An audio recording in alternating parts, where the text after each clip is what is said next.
rather than us trying to pretend something we're not or turn ourselves into something that we aren't, we're going to focus on who are we, really clarify that and find more of those people.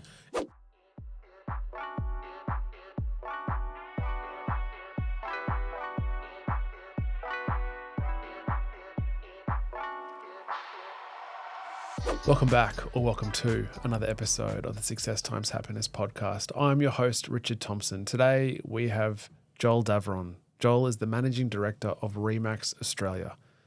It's a wonderful chat. Expect to learn about how Joel got into this business, the pitfalls and the sacrifices he's made at the beginning to where he is now, the growth of the business under his tenure, what his beliefs are about success in business and in life generally, and how he leads his team on a day-to-day basis. It's a great chat. We hope you really enjoy it. Here we go.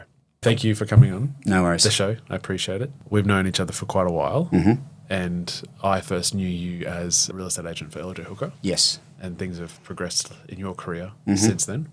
How would you describe your role that you do now, and how long have you been in that role? So my role now is the Managing Director of Remax Australia. And that's the title, right? So what that actually means in terms of what I do is essentially we have a whole lot of clients that operate real estate businesses, and Remax Australia head office are a team of people that make sure that those offices have all of the tools, resources, systems, and consultation to be able to grow effectively, therefore providing all of the services they need to their clients and members, so their agents, their property managers, their administrators, which flows through to the end consumer. Right. Yeah. How long have you been in that role for? I've been managing director for nearly 4 years now, coming up on 4 years, and I joined Remax about 11 years ago. So in that first period of time, I entered the Remax business as a franchise salesperson. So essentially what I was doing is going out to market, looking to find people that were thinking about either converting from one franchise or starting their own business or converting from, say, independent to a franchise. And so I did that for a few years, then stepped into the franchise director role a few years after doing that. We got to COVID 2020, and my father, Michael, who took on the region in 2012, decided that he was going to step back and offered me the managing director role, and I took it on. Yeah. And when you guys got into that business some 11 years ago, you were saying to me that it wasn't going well. Yeah. So to give you a bit of context about Remax's history in Australia, Remax around the world has been extremely successful, has been operating for 50 plus years now, about 51 years.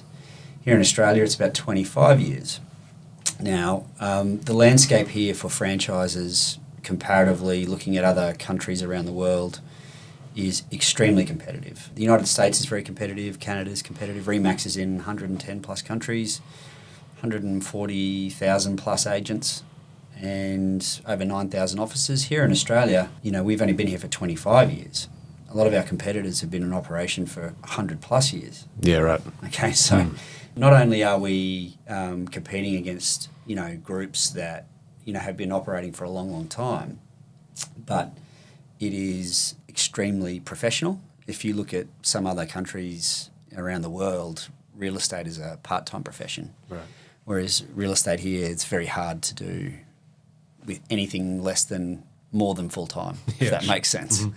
So got to be all in. Yeah, correct. So to give you a bit of an understanding about what it was like when my father Michael took on the role or took on the region as an owner of the master franchise here in Australia, Remax had weathered a fairly torrid kind of 4 or 5 years. That was around GFC, just after GFC. Yeah, around that time, but it was more to do with the dynamics behind the leadership of the company here in Australia, and that it hadn't necessarily been managed the way it needed to be managed. A lot of disgruntled clients, being franchise owners, when they lose faith in the leadership or they don't feel like the leadership has their best intentions at heart, then they can become disillusioned very quickly. And when you've got clients that become disillusioned, the natural pathway for them is to probably move away from you. Yeah, because they're the ones waving the flag of support, like of the brand. Correct. And if they don't believe in it, yeah, then they're going to be looking elsewhere. Yeah, and you saw that on the ground. Yes, yeah. Look, to give you the easiest way to understand, there was no inbound calls for franchises for us when I first started. Like, it was all outbound. The narrative in the market was Remax is not surviving here in Australia. We have some great operators still, but the leadership hadn't necessarily done what needed to be done to ensure that the brand was moving forward. So it was a calculated risk on behalf of my father and his business partner at the time, or business partners, and still one of those business partners, Chris Chapman, is one of our business partners to this day. Yeah, right. And he's based in New Zealand. We took on the New Zealand master franchise at the same time as Australia, and we ended up selling that about 4 years ago, just around the time when COVID kicked in. Fast forward from that first year when MD took on the region and I stepped into the franchise sales role, we made lots of mistakes in the first 3 years, slowly rebuilt the faith and the trust in the leadership and the management of Remax Australia. And since then, we've had, a pretty good trajectory of growth. But before we got to that point, like, we were seeing officers leave us, agents leave us, great property managers leave us. And whilst you were in control. Yeah. Like, and was that anticipation that would be the case? Yes. You thought that the hemorrhage would still continue? Yes. And what mistakes? Talk to me about the mistakes in the first few years. So there was quite a few, but I mean, call them mistakes, but also call them like just a process of learning, basically. 100%. Yeah. One of the big mistakes that we made was essentially, we need growth. We've got to try and somehow get people into our network, and with that comes pressure. And so then, therefore, you might make decisions like, okay, that's a sale we might make, and that's what we need. So we'll do that, but they're not aligned with our culture or our values. So we made a number of decisions back then where we brought people into our group that just weren't aligned with what our values were. And eventually, nearly all of them kind of went in different directions. And the ones that were heading in the same directions as us, with us still here with us, still, charging and going really well. But that's probably the number one thing. So we made this decision probably about 8 years ago, that we weren't going to be selling those businesses to those people anymore. We're going to just focus on finding, rather than us trying to pretend something we're not, or turn ourselves into something that we aren't, we're going to focus on who are we, really clarify that, and find more of those people. I think that's pretty common for anyone starting in a business, whether it's acquired or whether it's from their own, it's a brand new business, that you just want to say yes to everyone. Say if there's a client out there that wants your service, even though you think, they're not aligned, they're not the perfect fit, we'll take them.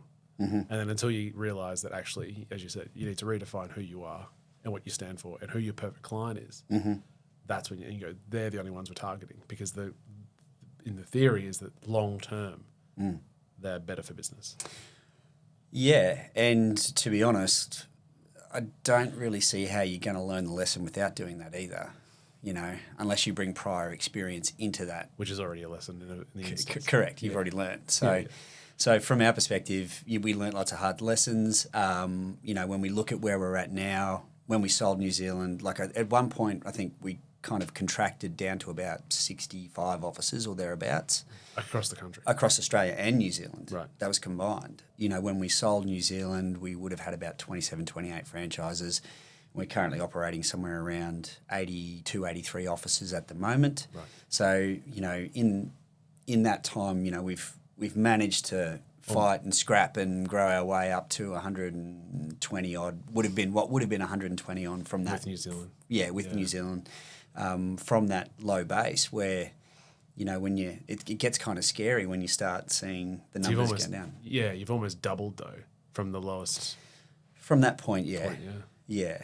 But we had to make up some ground that we lost, along the way. And now I'd say that where we're at is if you look at our journey as to where we're probably what we aspire to be, and we're still like not at the basement, but on the ground levels. You know, we're just getting there now. We've got a whole lot of plans around our strategies for growth, and just finding that, you know, like I said in the early days, there's no inbound calls, there's nothing like that. But now it's like people are contacting us, people are reaching out to us, which is obviously really not just great for business, but it shows that, hey, something is working, we are doing the right thing. That voice in market that we have, or that reputation in market, is getting a lot better. And, you know, that's a real compliment to us. How do you personally manage the ideas of professional success, where essentially it's somewhat unlimited in terms of the business's potential? Yes. But obviously you've gone from strength to strength in these last 4 years. Mm-hmm. How do you manage that? I was having a conversation with somebody the other day, and, you know, he was saying to me, he goes, you know, like, well, firstly, everything that we're doing now is built on the foundations that were done in those first 5 years. You know, like what the practices and beliefs that Michael had when he took on the master franchise under his leadership. We did all of this work that gave us a really robust. Secondly, the conversation I had the other day with this gentleman that, you know, has been in the industry a long time, he said, you should look back and you must be really proud of what you've achieved. And to be honest with you, I don't really get time to do that. Like, the reflection is there on a very rare occasion, but all I can see is the mountain in front of me that we've still yet to climb. So I think that's enough to keep you humble. In terms of that side of things, we've got a long, long way to go before we are anywhere close to being the kind of business we want to be in our industry here in Australia. I think what you touched on then is such a common trait, as I've seen it with really high-performing people, in the sense that they don't look back of what they've achieved, not because, I don't know whether it's because of humility, but because they're driven to what's ahead, and they don't do it.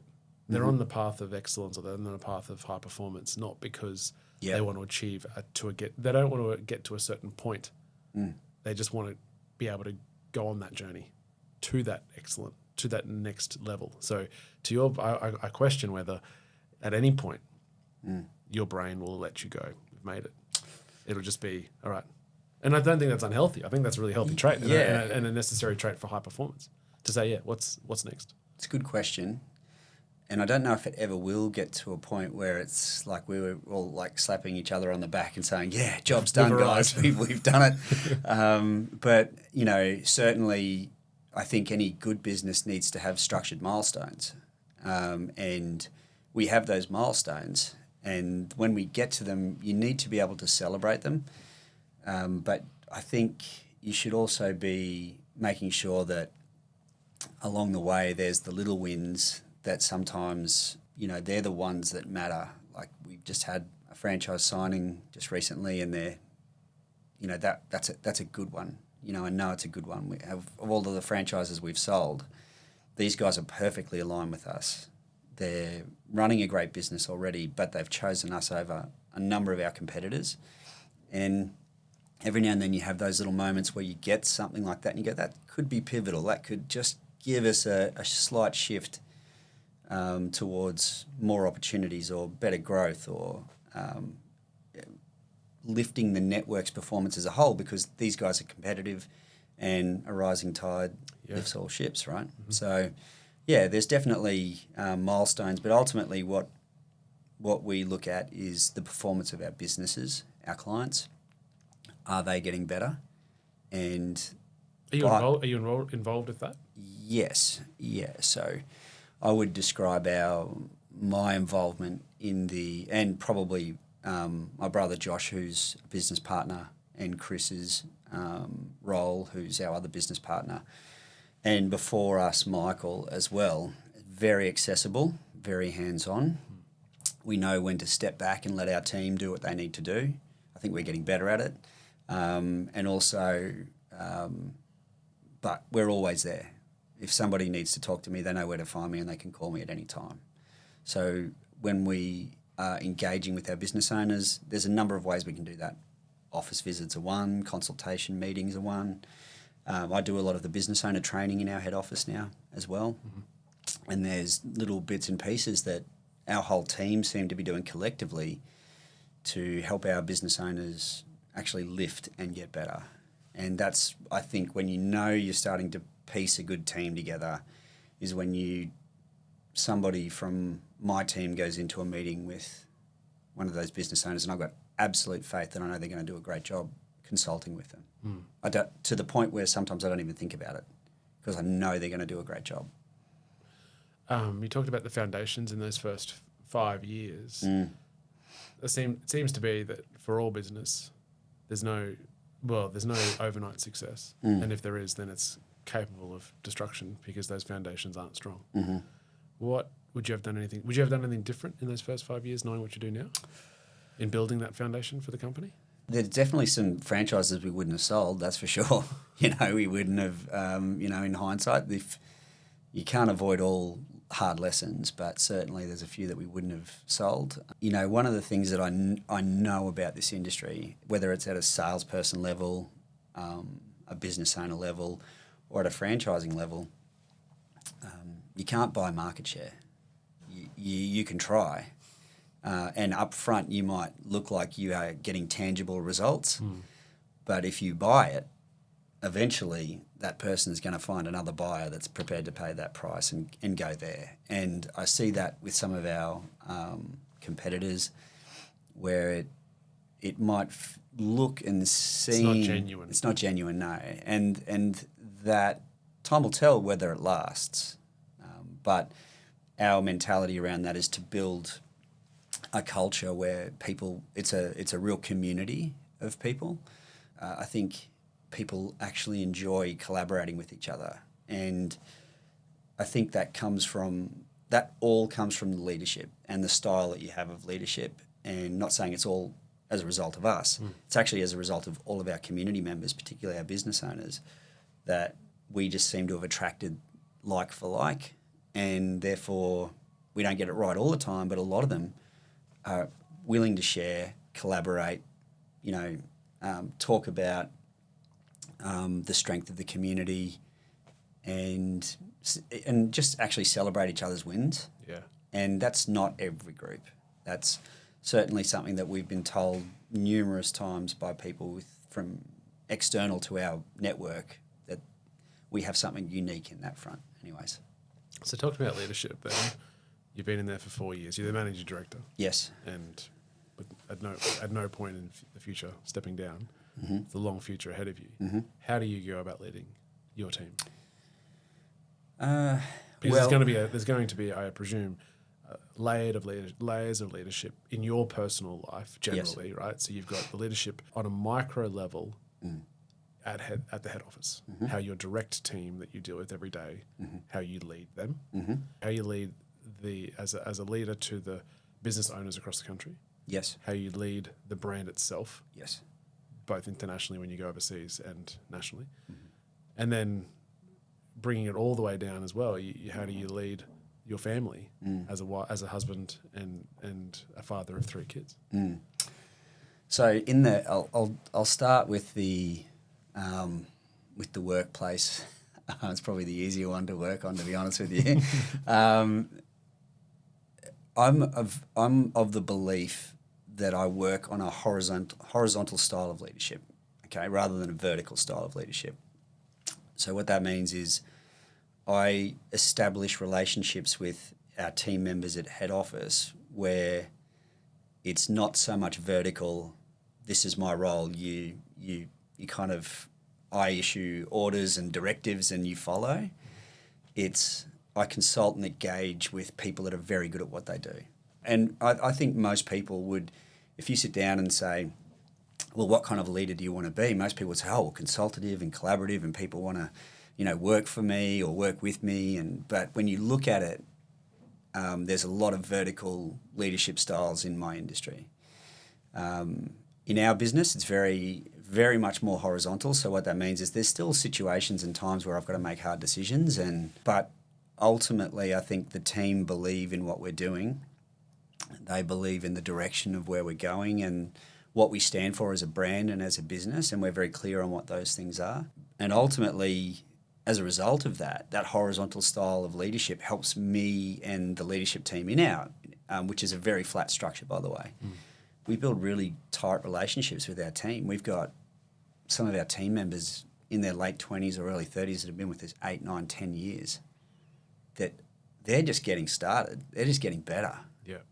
But, we've got really tight relationships with them. And people come and go. We just had one of our team members finish up. He's staying within Remax. He's not finished yet, but he will be soon. But, that's the nature of life and business. Most of the time you can celebrate, or I've found that with that structure, that horizontal approach to engaging with people in our team, and certainly even with our clients, our business owners, it's the same thing really. I like to work with them collaboratively, and there's downsides to that and there's upsides to that. But ultimately, I think that helps you build really strong bonds with them and belief in the direction of where you're going and what you're trying to achieve. At home with the family, it's obviously it's a unique dynamic between husband and wife as to how they decide to, raise their kids and the roles that they play and whatever else. So that's a tricky one to handle, but it's probably a little bit less collaborative than it is in the workplace sometimes. But certainly, if you'd known me as a 22, 23-year-old kid, I was a very different person, as you would expect, but there was no self-accountability, no real ownership of my actions or anything like that. And then as I got into this industry, I realised that everything was my responsibility. All of my reaction to everything, the outcomes that happen, ultimately comes down to what I do. And that is kind of like an extreme ownership of your behaviour but I was not like that when I was younger. And I think probably one of the best things I could have done was actually get into some form of... I used to play a lot of sport when I was a kid, like touch footy and rugby and tennis and things like that. But it's when I actually jumped into endurance events that, I realised that there's actually a pathway that is great for development as a person, not just, getting fitter and being able to go for a jog. It actually can make you a better person. And I broke that down in my head. It's like, well, why is that the case? What is it? So that ultimately ownership of yourself or leadership of yourself, to me, is the number one place you can start. And that can lead into other arenas of life and business. And the formula that I kind of work off is you need to be able to somehow, if you're trying to feel you're getting better as a person or you're getting better as a leader, you need to put yourself through some kind of discomfort to get there. And if anybody ever asks me, like, what can I do to become better in that space as a leader or in business, it's like, well, firstly, start there. Start with yourself. Try and find something that will challenge you that you can get better at. And then put your effort into that thing, whatever it happens to be. You put your effort into that thing, whether it be real estate or whether it be triathlon or whether it be running or art or whatever it happens to be, right? When you start to see, or when you are able to commit to something and then you start seeing results from it, you start to build this amazing, magical thing that some people have, which is self-belief.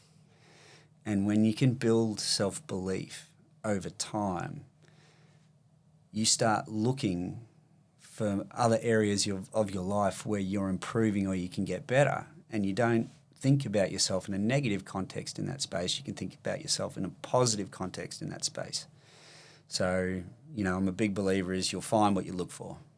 And if you can start getting wins on the board, doesn't matter whether it's running for 5 minutes or whether it's doing a marathon, get wins on the board and build that self-belief because lots of great things can come from that, including leadership skills and personal relationships that can improve, and your abilities as a parent can improve, I think. And so that's, for me, that personal leadership, going back to basics and working on those things is a really great place to start, or it was for me anyways, to work on becoming a better person, becoming a better leader, and just firstly believing that I can become that person as well. That was really well put. And I think the one thing that I did take away from that is it's hard to be a genuine leader of others when you can't lead yourself. Mm-hmm. And also that I love the idea that self-belief can be created in any facet. Mm-hmm. And then your brain will then do the work to connect the dots and go, well, if we can, with persistence and consistency and work ethic in this little area of life, and I've seen those results from that, what's to say I can't transfer those same attributes into any other aspect of my life that I'm lacking? Yeah, it's a transferable mentality. And you know, I think that sometimes when you're looking to improve your leadership skills or your relationships or whatever it is in a certain arena, whether it be work or personally, whatever it is, there's a level of, I think, sometimes feeling like you're contributing towards something that as a foundation point is a really good start. So trying to give you a good example of that, but for example, let's say in the workplace, if you felt like you're just kind of showing up and not contributing in a meaningful way to make something better, it's pretty easy to become disillusioned with what you're doing. But then when you start looking for the things and that you are doing and trying to see what is the end benefit of this, or what's the end result of this, where am I actually contributing to either my teammates or to our clients or whoever it happens to be. Like when you start seeing some of those results, then again, it starts to build that self-belief around what you're doing. And, you know, in the early days when I look back at what I was doing at Remax, I was just trying to figure it all out. And I was never really under any assumption that my journey from franchise sales guy in Remax was going to end up where it is now. I just put my head down and focused on the process, focus on the work, doing the things that some people weren't prepared to do. Well, it's those attributes that you learnt in a different sphere. Correct. That are attributable to this element of life. 100%. And if I hadn't learnt that either in triathlon or working on that space, I don't know how effective I would have been moving into that role. Interesting. Yeah. And I mean, the definition of self-belief is that what the actions now will transpire into something that's worthwhile, but you're not sure what that is. That's the definition of self-belief, right? So you didn't know at that time that you're going to end up as the managing director of Remax Australia, but you had the prior experience to know that this path is a good path. Putting those attributes in place, the hard work, the dedication, the focus, all that, you know from prior experience that's going to lead somewhere positive, but not knowing where. But it's that self-belief that something good will come out of this, as long as I continue to act this way. Yeah, well, the belief helps you get past the nasty points, right? You know, because you know, well, I know where I'm trying to get to. I know that this is the process. Inevitably, there will be failures or issues that come as a result of that, right? And it's very easy if you don't have that long-term mentality or that vision for what you want to achieve or kind of concept of what process is going to get you there, it's very easy to get, this is too hard. You know, that mentality, it's like, I don't think I can do this anymore.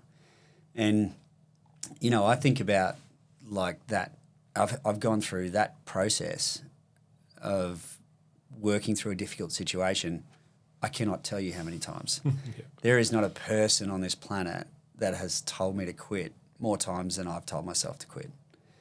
But I know that that's just this little destructive voice in the back of the head that can change if I focus on contributing and focus on knowing that I can get better at it. And just know that there's something around the corner that will make up for that loss or that lesson or that failure at the time. Previous guest we've had on recently, Olivia Carr, talked about how that lessons. You referenced mistakes as lessons. She saw it as like necessary feedback loops. Yeah, it's a great way to put it. To re-steer the direction you needed to go. Yep. So they're necessary, right? And the idea that unless you're sitting there with your hands on your lap, you're not pushing yourself. And to push yourself towards a direction will require failures or lessons to say, okay, that's not the way we do it. Yeah, great. We know that now. Yep. Go a different way to ensure that the outcome still happens, but not that way. And that's like, I've never heard it put that way. It's a great way of framing it. You know, the way I look at it is, I look at some of our newer clients, newer business owners, particularly ones that, not necessarily ones that have converted over to Remax, but the guys or the girls that are stepping up from salesperson or property manager into business ownership. Sure. And they've got no context. So they don't understand what's going to be more difficult than they think it is or what's going to be easier than they think it is. And so therefore the first kind of year or two, they're just kind of bouncing off the walls to try and figure out, you know, what's the context of this role now that I have? Yeah.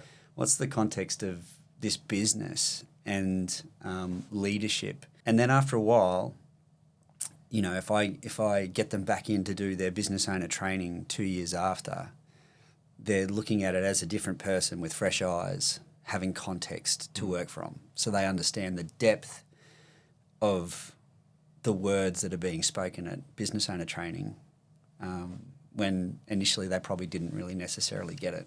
Yeah. I think those sort of people, and again, I'm sort of looking at more broadly to anyone entering into business who have previously hadn't gone down that path. There is the appetite of risk. You need to be able to risk, whether that's capital investment or whether that's time. And we'll talk about risk, but I also think that most people in that space would be naive to think that difficult moments weren't going to happen.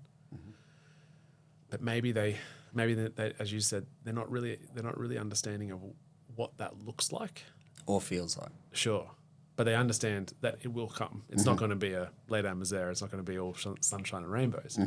But it hits them like a ton of bricks when they go, "Oh, this is the suck, right? Yeah. This is the bit that is shit." Yeah.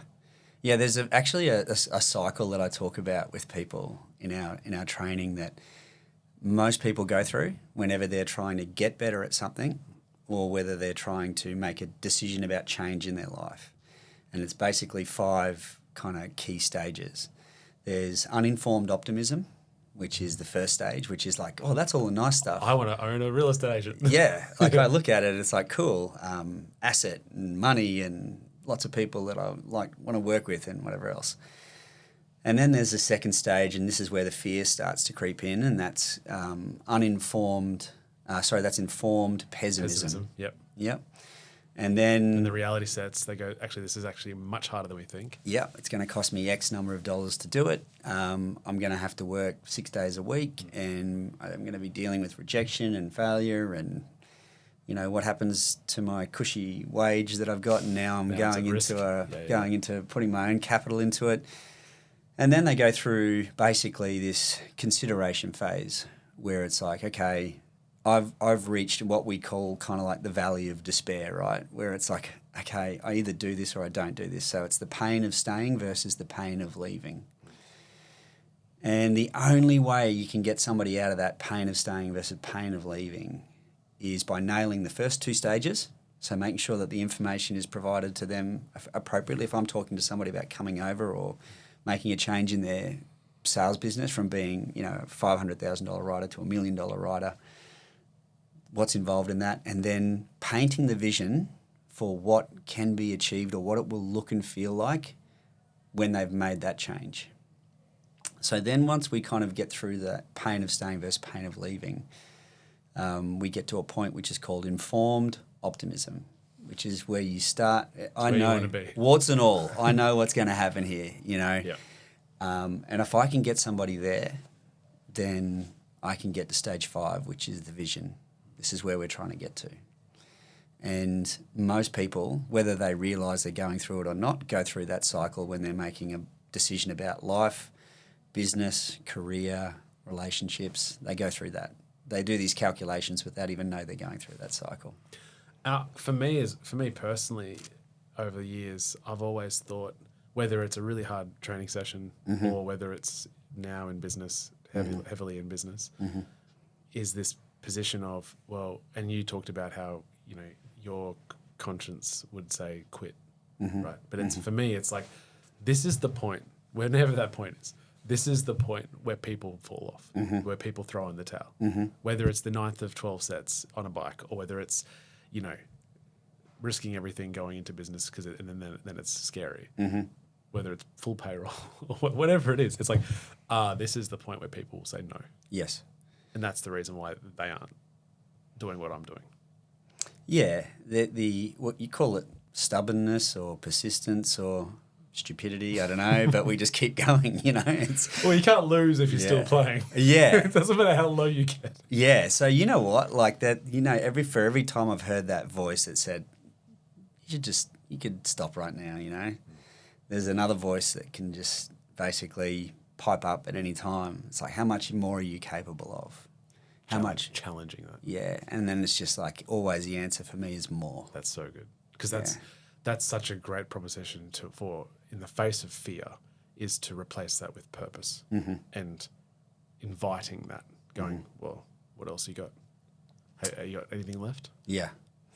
And that's, I think, you know, when we're talking about if somebody wants to start building self-belief, starting something difficult, that's where that voice can be built in the early stages, where it's like, well, I used to quit here, but I'm not going to, because I know that I am capable of doing this thing a little bit better. And you don't have to start training for a marathon to get better, or whatever example you want to use, but certainly trying to build that little voice in the background that kind of shouts down the other voice is the goal, in my opinion. I like that, and I also like the horizontal approach you take, because that gives autonomy to everyone to be their own leader. Yeah, self-leadership and to your point, where you can have anyone at any stage in business of the company and whether it's the person at the front desk, whether it's you as the MD, you're all leaders in your own right. Correct. Yeah. And it's the empowerment of that, and to say, and what you're saying is, if they don't believe it, then they got to start small and say, how can you become a leader of your own life in a specific area, and absolutely crush that, because then you'll learn everything you need to learn about being a leader in every other aspect of your life.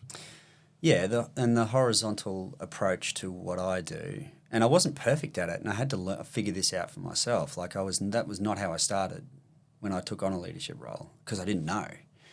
But what it does, that horizontal approach helps you build thinkers, and the vertical approach has doers. And what I want is more thinkers in our business. You know, people that can create solutions and new ideas and innovations that, you know, I hadn't even thought of. You know, where if I do approach it the way I approach it, and don't get me wrong, there's upsides and downsides to both strategies, but that's the strategy I've chosen. And initially, but by creating an environment of doers, you are bringing in a false sense of reality that you know all the answers. Yeah. Whereas if you have a team of thinkers, as you said, it's the assumption, it's leaving the ego and saying, these people that I've created in this team, or this team that I've created of people, will bring answers that I don't even know, and they'll be better answers than I can even think of. Yeah, and that takes time, and to be honest with you, it was done out of necessity. So we didn't have the bankroll that some of our competitors have to do this. And so we've built really talented people over the years, and off their own efforts and their own abilities, and they've repaid us, you know, time and time again with their dedication and effort. And you know, that's something we're super proud of. I can look back at that and say we're really proud of that, is that we've got a great team and they're getting better and they're coming along that journey with us. What drives you? What's the underlying? That's like, you know, it depends how deep you want to go into that, but you Very know, deep. there's a I don't know, I've just got a point to prove. You know, I think I don't know. Well, I've got a few ideas where that comes from, but maybe not dive into that too much. But certainly, I've just got a point to prove. And I think sometimes when you feel like you're the underdog, that gives you a bit of extra fire, a bit of bite. I know that we can create something special. What drove me when I was, when you and I knew each other a lot more, like closely, speaking a lot more regularly, when I was training a lot more, it was all about making myself better, and that's definitely still the case, but it's pivoted now from trying to make myself better in that physical space, and now I'm trying to focus on how can I get better in my career, how can I get better to make sure that all of our clients get better, so our team get better, so they can come on that journey with us. And then the focus now isn't so much about making myself better, it's helping make sure that my kids are the best people that they can be. I want them to know that they can work hard and push through hardship and be humble and, be kind to other people. And that's a real driver for me. And so if you look at my life now, I've mentioned this to you previously, I've just tried to trim back a lot of stuff.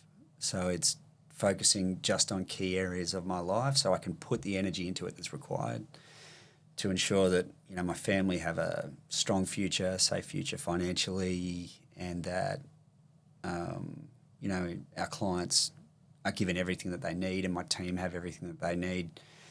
And my business partners have everything that they need from me as well. There's lots of layers to that, but certainly cutting out the external noise. Yeah. The unnecessary noise of life. And there's so much of it. Yeah. When you really think about it, there's so much of it. It can also be a release in some ways. And so, for people, I think I'm very, once I'm in on something, I'm in it, and I really dive into it head first. So, but what I've just stopped doing is getting distracted by some of those things that could be there. And maybe later in life, after I'm 50 or 55 or something like that, I can start focusing on those things. But right now, it's just keeping my focus on as fewer things as possible. Love that. This has been a great chat. Yeah. I've really enjoyed it. Before you go, 5 questions that we ask every guest. Your number one tip for somebody looking to be more successful in their life? Probably what I mentioned earlier is find something that you can get better at, that you want to get better at, and start small and start building some small wins, and that will flow through to helping you create self-belief or work through periods of time that are difficult. And you just start to learn to build a resilience or a strength that you may not have had previously, and that just flows into other parts of your life. And that will help you start looking for things that can make you better rather than looking for things that why you're not good enough. That's a really good answer. Okay. Number one tip for someone looking to be happier in their life? Geez, you can almost say the same thing, but let's, for the sake of giving a separate answer or a different answer, getting away, I find getting out of the city, even if it's just for a week, or unplugging from technology just for a couple of days, 3 or 4 days, I find for me is really very grounding and really helps my mental clarity, but that has diminishing returns. So I'll go fishing with my mates for a week, right? My phone becomes a useless piece of material because I have no reception there. So I have no connection with it. So I'll come back from that trip, and probably for the next 2 months or so, it does not consume me and I don't worry about it. Whereas, if at the end of that 2 months I notice I start picking up my phone and looking at it more, and it becomes a distraction again. But stepping away from tech, stepping away from just even being able to see the sun come up or seeing the stars at night, we don't get to see it. If we're living in the city, it's very difficult. Yeah. It's one of those things that, I think get out of the city, go and do some stuff that's, whether it's camping or staying in a retreat somewhere, whatever it happens to be, just get How out of the often city. do you think?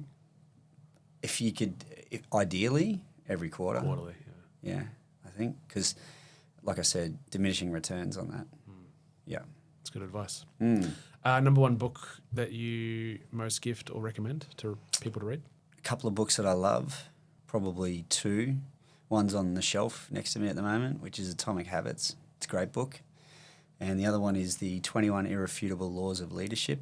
You can pick up that book and read the first law of leadership, which is the law of the lid, and you'll get everything you need to help you become a better leader just from stage one. Perfect. Okay? And there's 20 left. And there's 20 left, but just start on lesson one. Yeah, great. Yeah. But great James Clear's Atomic Habits.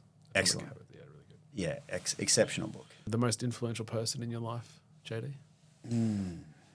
It's definitely my wife, without a doubt. And then second to that, I would say my father, Michael, and my mum, Margie. They definitely have, through their abilities to, raise three great kids. I'd like to think we're great kids anyways. But Bias. yeah, definitely. We're all hard workers. Yeah. Like we all work for everything that we've got. And, if you can, raise kids that I would say remain pretty humble and work hard, then you've done a pretty good job. Yeah. Love that. Awesome. Finally, a guest, famous or not, you think we should have on the show? Yeah, good one. James Clear would be good. Yeah. You've probably had that one before, I No. guess. No? But we'll put him on the list. He'd be very good. Yeah. Yeah. There's another guy that wrote a book called, I'm going to just try and remember this now, but his name's Hugh Van Cuylenberg. Oh, yeah. Yeah. And From the Imperfects. yeah, correct. Resilience. Yeah. And but just he wrote a book that I read, and I just for whatever reason it's lost. It's not popping into my brain, but I remember reading that book, Resilience Project. Is that what it is? Yeah. And that really changed how I think about a lot of things. And and as you can see, I ingest a lot of information. I do take in a lot. I don't get as much time to do it as I would like, but that particular book had a lot of impact on me just around gratitude, and being grateful for what you have. I actually am mates with someone who's very close mates with him, so yeah, really, we might be able to do that. Yeah, make it happen. JD, thank you so much for taking the time, driving up, being in studio. No worries. I really appreciate it, and all the best to your family and everyone at work. Thanks, Rich. Appreciate it. That was another episode of the Success Times Happiness podcast. If you know a real estate agent, please let them know all about the show. Until next time, peace.